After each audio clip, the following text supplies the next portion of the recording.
Pada pertempuran itu 3.231 tentara sekutu, 4.250 tentara Jerman dan 2.283 warga sipil meninggal dunia. Pada Perang Dunia Kedua tahun 1944 para tentara sekutu, yaitu gabungan dari negara Amerika, Inggris, Rusia dan Cina, berhasil memukul mundur hampir seluruh pasukan Nazi Jerman dari Eropa. Tepatnya di kota Zeeland, Belanda, setelah Nazi pergi wali kota memerintahkan seluruh staf membuang dokumen-dokumen tentang Jerman. Ketika yang lain sibuk, salah satu staf bernama Tones pergi ke ruangan wali kota. Di dalam sana wali kota menyindir, kenapa keluarga Tonsea ikut pergi bersama tentara Nazi yang lain? Karena ayah Ton selama ini berada di pihak Nazi. Sambil emosi Tones menjawab bahwa, sebagai seorang dokter ayahnya punya kewajiban menolong semua orang, meski orang itu adalah pembunuh. Mendengar ucapan Tones wali kota pun terdiam. Selesai bekerja Tones pergi ke toko kue sahabatnya yang bernama Yana, dan mengajaknya melihat kepergian tentara Nazi di perbatasan kota. Sepanjang jalan, para warga terlihat sangat bahagia, kini mereka telah bebas. Adik laki-laki Tense bernama Dir, juga ada di sana sedang memfoto setiap tentara Nazi yang lewat. Karena merasa direndahkan itu, tentara Nazi lalu membuang kameranya. Dir yang kesal pun balik membalas dengan melemparkan batu ke mobil tentara Nazi.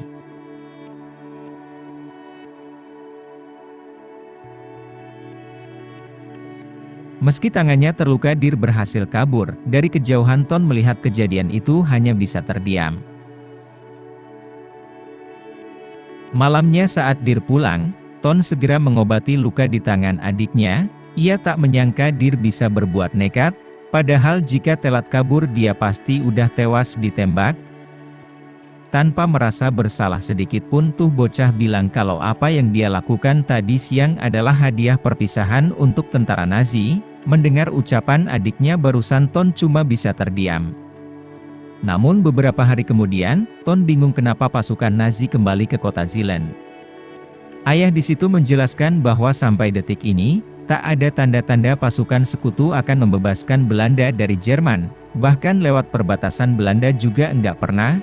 Ton begitu kecewa, ia pasrah menatap pasukan Nazi lewat di depan rumahnya. Siang hari waktu Ton ke kantor wali kota, dia mendengar komandan pasukan Nazi yang bernama Ober sedang mengobrol dengan wali kota. Komandan Obers menyuruh wali kota menyelidiki insiden pelemparan batu beberapa hari kemarin, dan jika pelakunya tertangkap, maka dia akan langsung dieksekusi mati di tempat. Ton panik. Sepulang kerja dia buru-buru memberitahu semua yang dia dengar, lalu menyuruh Dir bersembunyi. Ton pergi menemui Yana. Mendengar cerita Ton, Yana ikut panik. Sebenarnya Yana tahu tempat persembunyian aman di wilayah sini, tapi dia harus membicarakan dulu pada temannya sebelum membawa Dir ke sana. Di sisi lain di kota Narva, Rusia, sedang terjadi peperangan sengit antara pasukan Rusia melawan Nazi Jerman. Di antara pasukan Nazi itu ada satu tentara yang berasal dari Belanda, yaitu Marinus.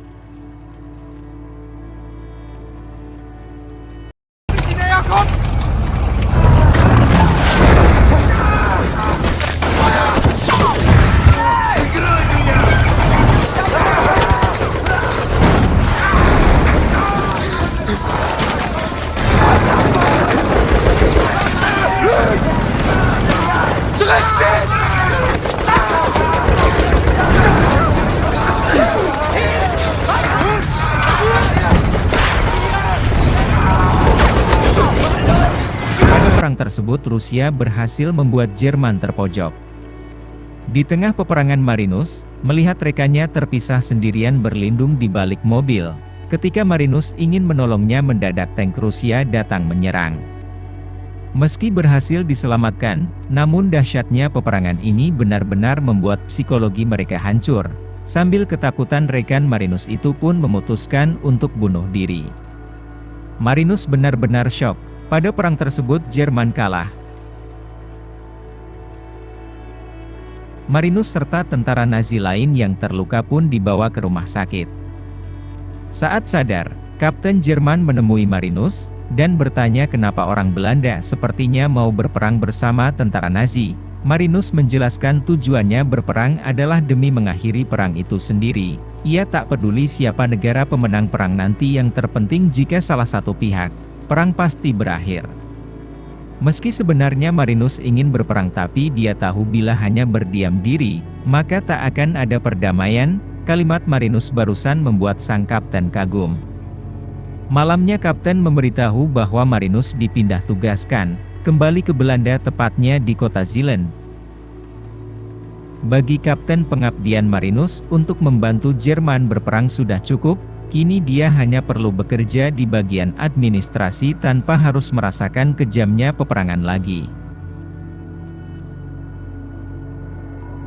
Sedangkan di sisi lain, tepatnya di kota Dorset, Inggris, terlihat ada seorang pilot angkatan udara bernama William, yang sedang berlatih menerbangkan pesawat tempur. Walaupun sudah lancar mengoperasikan pesawatnya, namun sampai detik ini William tak pernah ikut berperang sama sekali. Ia tak tahu bagaimana kejamnya perang, tak pernah menembak musuh, atau melihat rekan-rekannya mati tertembak. Selesai latihan, dia meminta sang komandan yang bernama Tony agar mengizinkannya ikut dalam misi penyerangan Jerman di Belanda. Tapi sebelum mengirim William ke medan perang, komandan ingin William meminta izin terlebih dahulu pada ayahnya. Komandan tak berani, karena ayah William adalah pimpinan militer Angkatan Udara Inggris. Merasa ada harapan, William bergegas pergi menemui sang ayah. Sayangnya meski telah diyakinkan ayah William tetap mengizinkan, ia masih menganggap William belum siap terjun ke medan perang. Mendengar jawaban ayahnya, William kecewa, tetapi dia tidak menyerah. William justru malah memberitahu Tony bahwa ayahnya telah memberi izin. Akhirnya untuk pertama kali dalam hidupnya, William bisa ikut bergabung bersama tentara sekutu lain pergi berperang dalam misi pembebasan Belanda.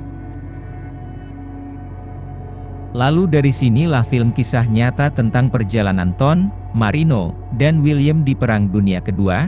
Sedikit info, film ini telah didukung langsung oleh pihak pemerintah Belanda. Kisah di sini benar-benar kisah nyata, bahkan di film berdasarkan data catatan sejarah.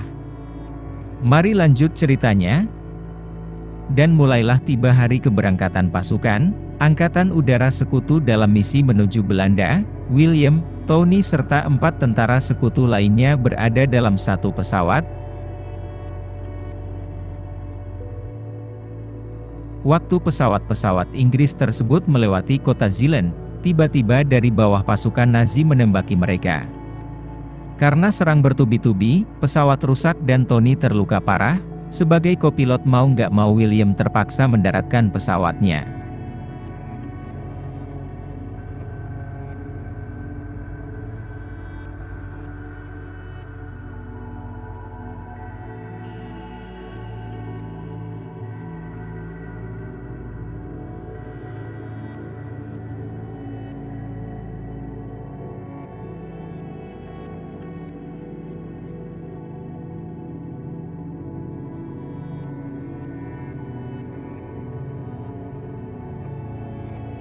Mereka semua berhasil mendarat dengan selamat di tengah danau. Ton lalu memerintahkan timnya pergi dari sana secepat mungkin sebelum tentara Nazi datang. Setelah lama berjalan, sampailah mereka ke suatu pemukiman tak berpenghuni.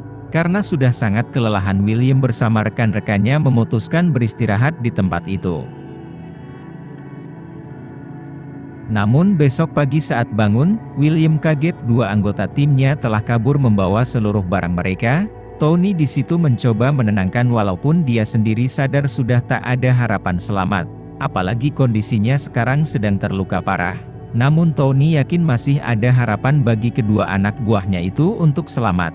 Ia kemudian menyuruh mereka mencari perahu di sekitar danau. Sayangnya meski telah lama mencari, William tak berhasil menemukan satu perahu pun. Dengan putus asa mereka berdua kembali.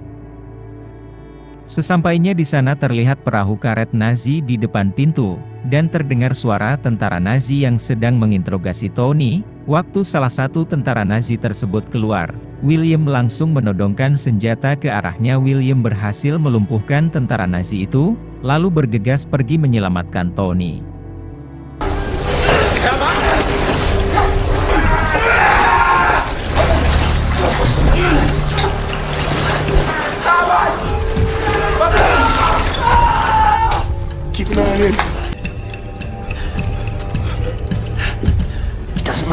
Just shoot. Put the gun down, please. Viva Peralta! Shoot, William. Gun down! William. Put the gun down now! Just shoot! Take the shot! Put the gun down now! Dan pun Tony tewas. William begitu marah lalu membunuh kedua tentara Nazi itu.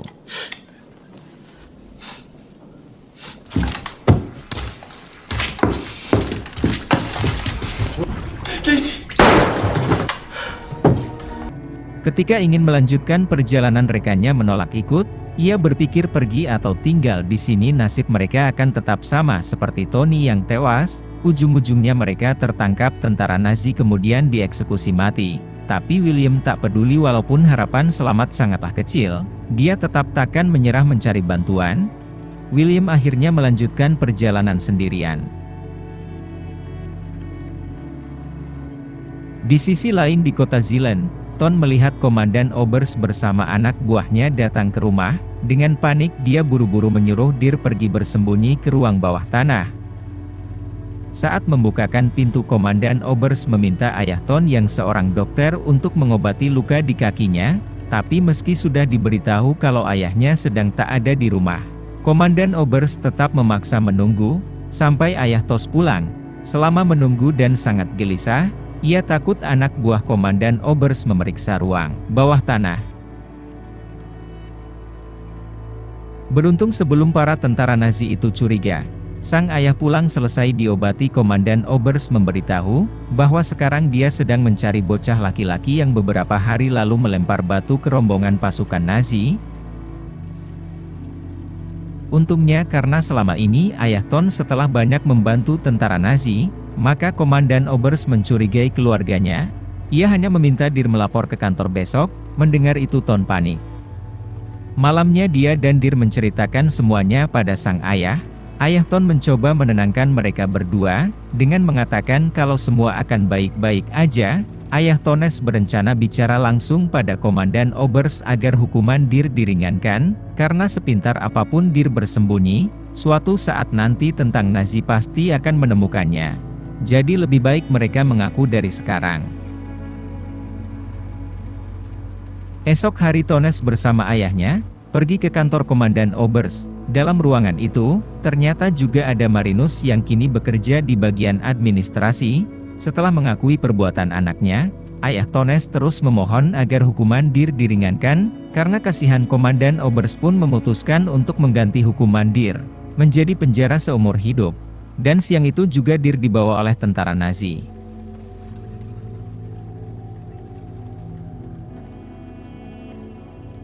Beberapa hari berlalu ketika Marinus berjalan di lorong kantor, tiba-tiba terdengar suara teriakan seseorang. Saat diperiksa dia kaget melihat dua tentara Nazi sedang menyiksa Dir. Marinus sebenarnya kasihan, tapi karena tak ingin dapat masalah dia pun memilih pergi dari sana. Sore hari Marinus diperintahkan mencari alam orang-orang di daftar yang sudah dibuat. Daftar itu adalah daftar hasil menginterogasi Dir. Dia dapat informasi bahwa beberapa bocah laki-laki di kota Zeeland telah membentuk kelompok pemberontak untuk melawan Jerman.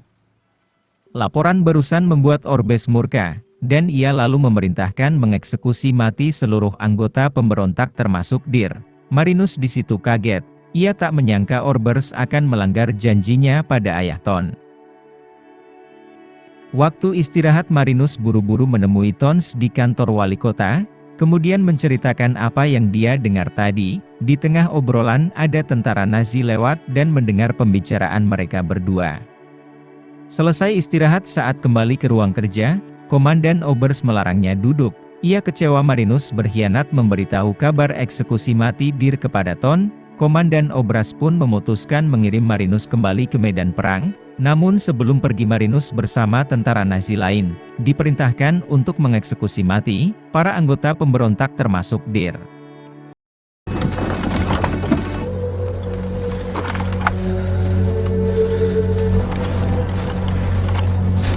Antreten!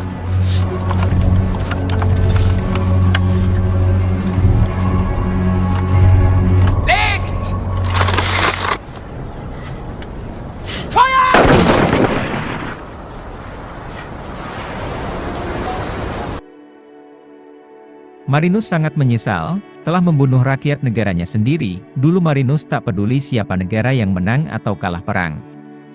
Sekarang dia baru sadar selama ini dia berada di pihak yang salah. Sayangnya semua sudah terlambat. Bila Marinus memilih keluar dari Nazi, maka dia juga akan dibunuh seperti Dir. Sementara di rumah Ton menangis sambil bercerita pada ayahnya tentang kabar dari Marinus tadi. Mendengar kabar tersebut sang ayah syok. Awalnya ayah Ton masih tak percaya dan menganggap ini cuma salah paham. Tapi ketika dia bertanya langsung kepada Komandan Ober cuma pergi tanpa memberi jawaban sama sekali, hati ayah Ton pun pecah. Ia menyesal kenapa waktu itu tak menyuruh diri lari, namun justru malah mengemis pada orang yang salah. Kini dia hanya bisa menangisi kematian putranya. Sedangkan Ton mendatangi Yana, ternyata Ayana sudah tahu tentang eksekusi mati Dir. Lalu mengajak Ton ke dapur. Di dapur Tones dipertemukan dengan seorang pria yang sedang terluka. Pria tersebut mengatakan kalau dia dan Yana juga adalah anggota kelompok pemberontak. Ia memohon agar Ton mau pergi bersama Yana ke markas pasukan sekutu yang berada di seberang kota Zealand, untuk memberikan peta titik-titik lokasi di mana aja markas rahasia Nazi, serta memberitahu bahwa pihak Nazi telah menyiapkan jebakan di sepanjang jalan menuju kota Zealand. Karena seluruh anggota kelompok pemberontak sudah dieksekusi mati, sekarang satu-satunya harapan tinggallah Yana dan Tones. Tanpa pikir panjang mereka berdua bersedia mengantar peta itu. Sepanjang perjalanan mereka hanya terus berjalan tanpa berbicara sepatah kata pun, hingga malam tibalah, mereka berdua di sebuah sungai.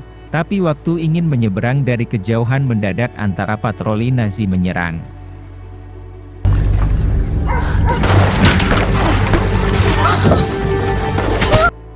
Yana tertembak, merasa tak mungkin bisa kabur, dan segera memberikan tas berisi peta pada Yana. Kemudian mendorong perahu itu sekencang-kencangnya.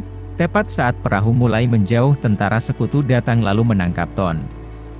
Paginya setelah berhari-hari mengarungi danau, William akhirnya sampai di kota tempat markas sekutu berada. Saat sedang berjalan dia melihat ada mobil patroli tentara sekutu dari Kanada lewat. William pun ikut bersama rombongan itu.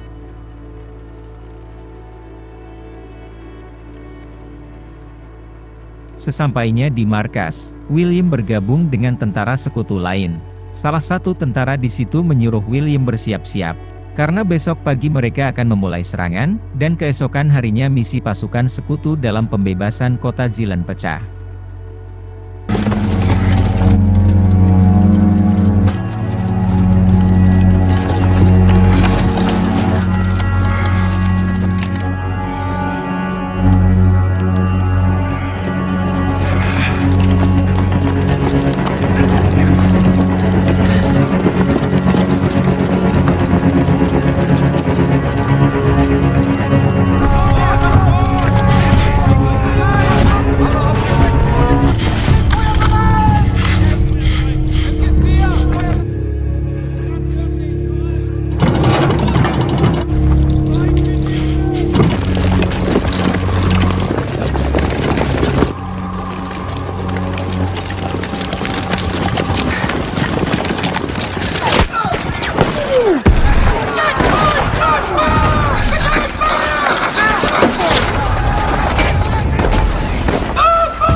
Sayangnya pada pertempuran tersebut, pasukan sekutu harus kembali dengan membawa kekalahan. Di markas William cuma bisa terdiam melihat rekan-rekannya terluka parah bahkan tewas di hadapannya. Ia kini mengerti apa itu perang. William yang awalnya ikut berperang hanya demi membuktikan kalau dia bukan anak manja, sekarang justru menyesal. Ia baru sadar perang bukanlah sebuah permainan atau seru-seruan, tapi perang adalah pertaruhan antara hidup dan mati banyak orang. Pada waktu bersamaan ketika 4 tentara sekutu sedang berpatroli di pinggir sungai, mereka menemukan Yana sekarat sambil memeluk tas di dalam perahu. Mereka berempat lalu bergegas membawa Yana ke markas. Namun karena lukanya sudah sangat parah, Yana meninggal dunia. Para pimpinan sekutu pun kaget melihat foto dan peta lokasi markas rahasia pasukan Nazi. Mereka yakin informasi ini pasti berasal dari kelompok pemberontak di kota Zielen. Selesai menganalisa peta, para petinggi memutuskan untuk mengubah strategi penyerangan dengan cara mengitari markas Nazi di tepi sungai, lalu menyerang dari belakang. Kemudian malamnya seluruh pasukan sekutu kembali menyerang.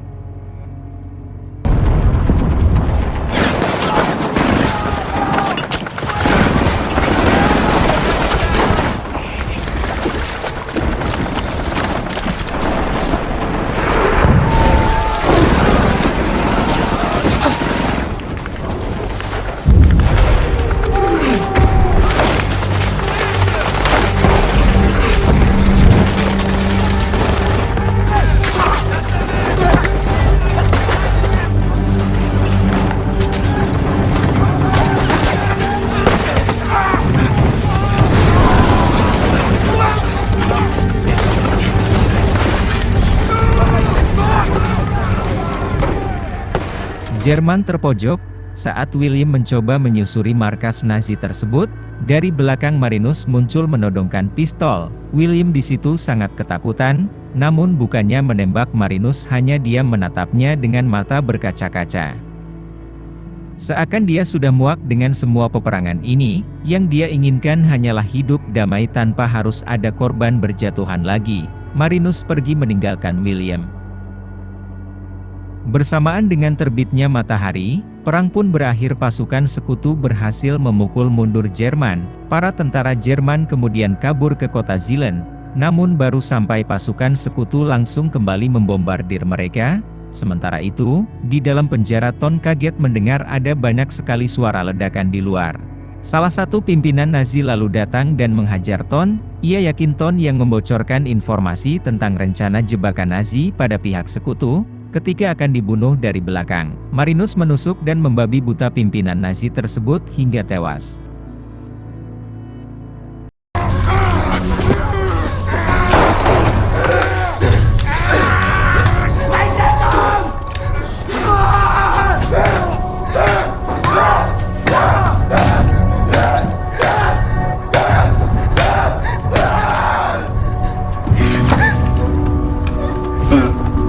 Marinus tertembak. Ton mencoba menolong tapi sekeras apapun dia berusaha, luka Marinus terlalu parah. Tak lama kemudian diam bersama tentara sekutu lain datang. Di momen itu mereka bertiga akhirnya bertemu. 3 orang dengan latar belakang kehidupan berbeda, namun menyimpan luka trauma perang yang sama. Sayangnya sebelum sempat menyapa, Marinus meninggal dunia. Tepat di hadapan mereka berdua tanpa mengucapkan sepatah kata pun, Ton dan William pergi dari sana. Dan sayang sekali film pun harus selesai. Terima kasih untuk kalian semua yang luar biasa.